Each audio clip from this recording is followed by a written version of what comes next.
กำลังสีแห่เจ้าบ่าวครับพี่น้องเจ้าบ่าวคนที่ถือมีดาบมาเป็นเนาะเจ้าบ่าวเนาะ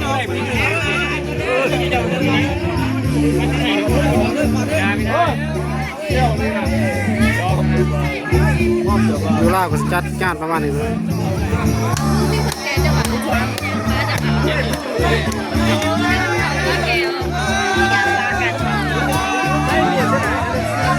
ตั้งเจ้าสาวมาตอนครับเนาะ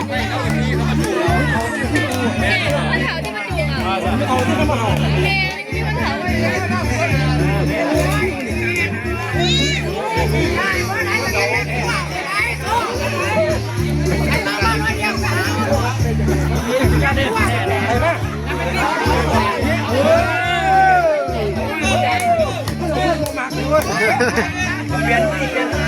เพราะว่าจะเป็นคนโผล่แล้วเป็นคนโผล่แม่ตัวแต่ยังไงไม่เอาแรงกันเนาะไอ้เสียงเดียวส่งมาคนเดียวดิบอลเดี๋ยวแกจะมาไว้นี่ให้อยู่ตั้งรักก่อน